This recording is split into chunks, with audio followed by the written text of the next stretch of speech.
réaliser le TP numéro 3, cuivre, les piquages. Alors, dans ce TP, on va réaliser une nourrice avec un ensemble de tubes ici à débiter. Ici, vous allez retrouver les critères de notation du TP. Et on va commencer par réaliser la nourrice. On va prendre donc les outils comme une scie ou un coupe-tube avec une lime et un ébavureur. Alors, on va prendre un bout de tube de 22. On va tracer la cote 300 sur le tube. Voilà. Une fois que c'est fait, on va se placer dans l'étau et couper le tube à la cote tracée. Cette fois, je la fais à la scie, bien droit. Et on va couper jusqu'au bout pour pas avoir de bavure. Ensuite, on va prendre le temps d'ébavurer le tube.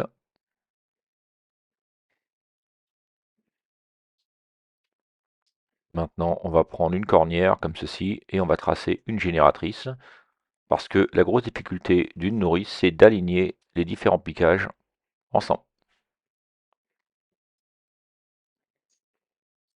Voilà, ça y est, la génératrice est tracée.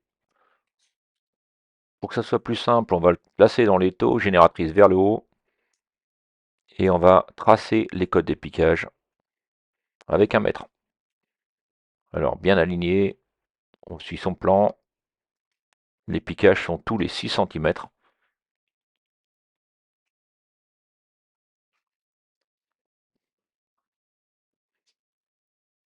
Voilà, les 4 piquages à la suite. Maintenant, on va aller chercher les outils nécessaires pour faire les piquages, soit la manuelle, soit l'électrique. On prend un pointeau, un marteau, et on va marquer les piquages avec doucement, hein, il ne s'agit pas de faire un trou dedans, mais juste une marque pour éviter de riper ou de rater son piquage. Alors, pour le TP, je vais utiliser la visseuse.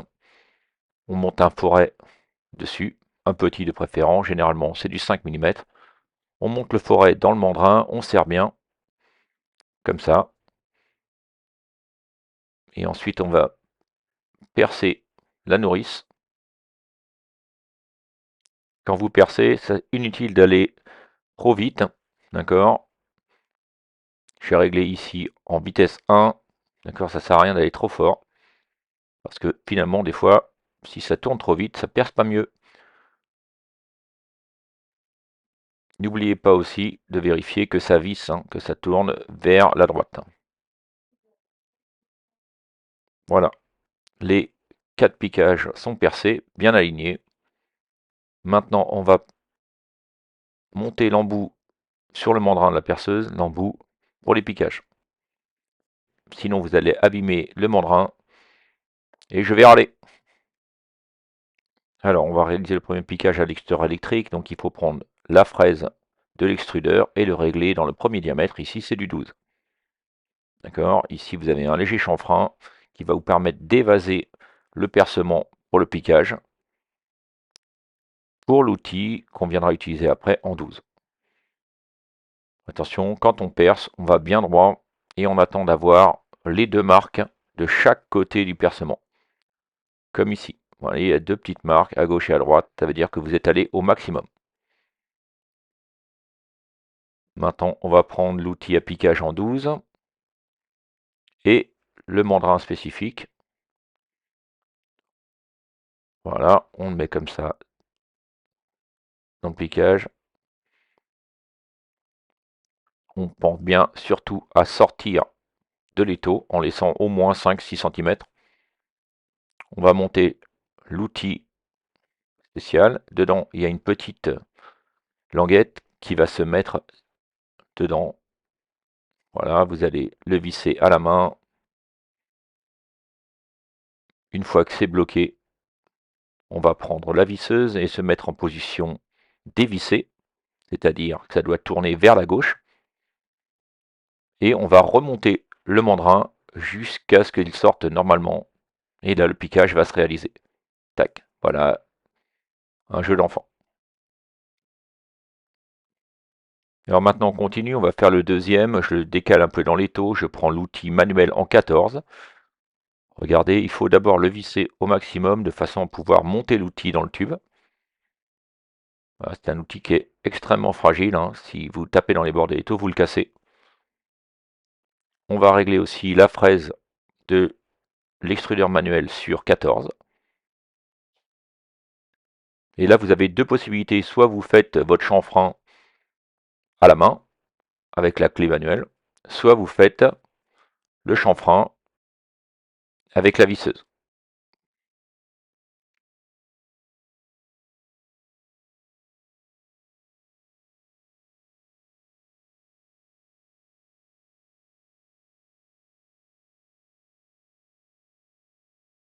Dans les deux cas, on doit retrouver, comme à l'extrudeur électrique, les deux marques sur le côté. On va maintenant monter l'outil en 14 sur le tube. Vous voyez, il est sorti. Je l'incline, je le fais passer dedans. Des fois, il faut forcer un petit peu. Il est dedans. On dévisse à la main, c'est plus simple. Il y a un ergot pour éviter, pour bien le marquer. Et on va le dévisser à l'aide de la clé à cliquer.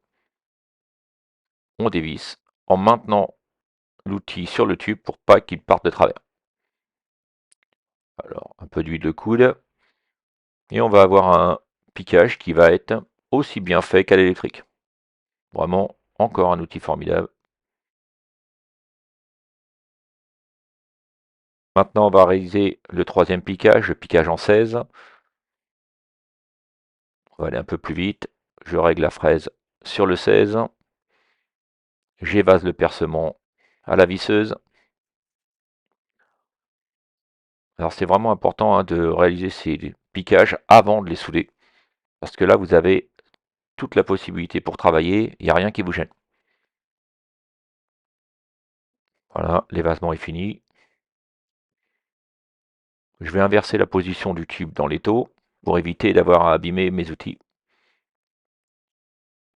Vous voyez, c'est pareil, le tube n'a pas été recuit, donc il est solide et il ne se déforme pas dans l'étau, hein. Il ne s'agit pas d'appuyer et de serrer comme un bourrin. On va monter l'outil en 16. Voilà, on l'incline légèrement, on le fait rentrer dedans. On prend le mandrin spécial. Vous voyez, dedans, on voit bien qu'il y a un ergot qui permet de le monter. Des fois, ça nous arrive, hein, qu'il tourne dans le vide. Il faut recommencer. Une fois que c'est bloqué, on prend la visseuse et on dévisse vers la gauche. Attention au couple. On va faire le dernier piquage à l'extrudeur manuel en 18. On prend la forme en 18 et on va faire l'évasement à la visseuse. N'oubliez pas qu'à l'atelier, vous pouvez prendre un outil ou un autre. Éventuellement, vous pouvez même le faire à la méthode manuelle.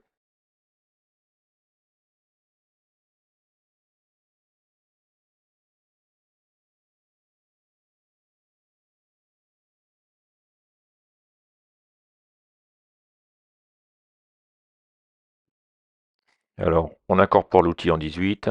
Comme tout à l'heure, c'est un peu répétitif. Le but, c'est d'apprendre à réaliser des piquages, hein, et on va tout à l'heure les braser. On prend la visseuse. Ça y est, le piquage en 18 est réalisé. On a fait les 4 piquages. On va maintenant, comme c'est indiqué sur le sujet, couper 4 tubes de 10 cm en 18, en 12, en 16 et en 14. On va de nouveau utiliser une cornière pour tracer le milieu du tube sur la nourrice. Parce qu'une des grosses difficultés de ce TP, c'est d'avoir une cote de 10 cm à l'axe au bout des piquages. Alors on repère bien l'emplacement des piquages, on va vérifier, vous voyez, on veut 10 cm ici de l'axe du bord de la nourrice jusqu'au bord du tube. Alors ce que je vous conseille, c'est d'utiliser la pince à ergot pour marquer les tubes. D'accord? Ça fait un petit ergot ici, ça évite au tube de rentrer dans la nourrice, d'accord? Et d'avoir des cotes qui ne correspondent plus. Une fois qu'il est bloqué, on va prendre son mètre et on va mesurer 10 cm à partir du trait qu'on a tracé sur la nourrice. Alors voilà, on marque tous les tubes.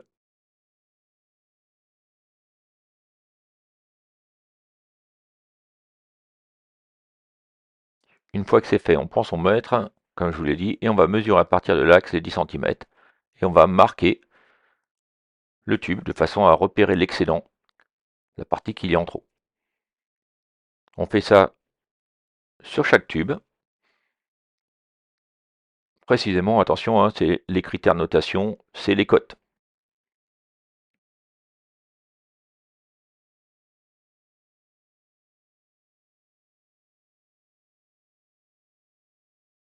Alors ensuite, on va prendre soit la scie, soit le coupe-tube et on va couper les excédents, voilà, de façon à avoir les distances qui sont souhaitées pour le TP.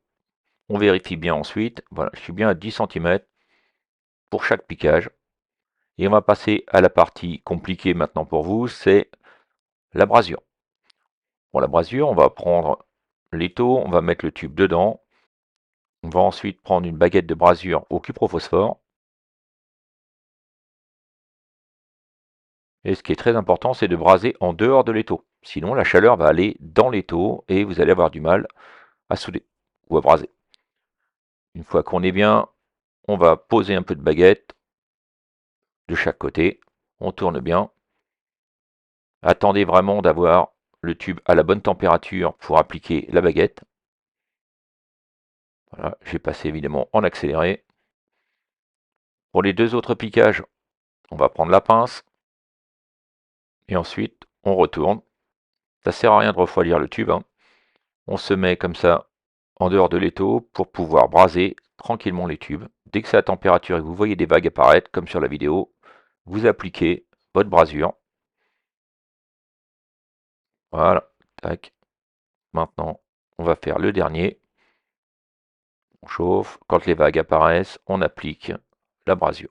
Ça sert à rien d'en mettre trop. Ça doit fondre comme sur la vidéo. Et bien ça y est, on a brasé tout. On va refroidir le tube. Avant de venir l'amener au prof, on va vérifier l'alignement, comme ici, que les tubes soient bien alignés. Alors, vous pouvez aussi éventuellement donner un petit coup de toilemmerie pour le nettoyer, de façon à ce que ce soit bien propre. J'espère que cette vidéo vous aidera à avoir une bonne note au TP. N'oubliez pas de liker et de vous abonner. Au revoir.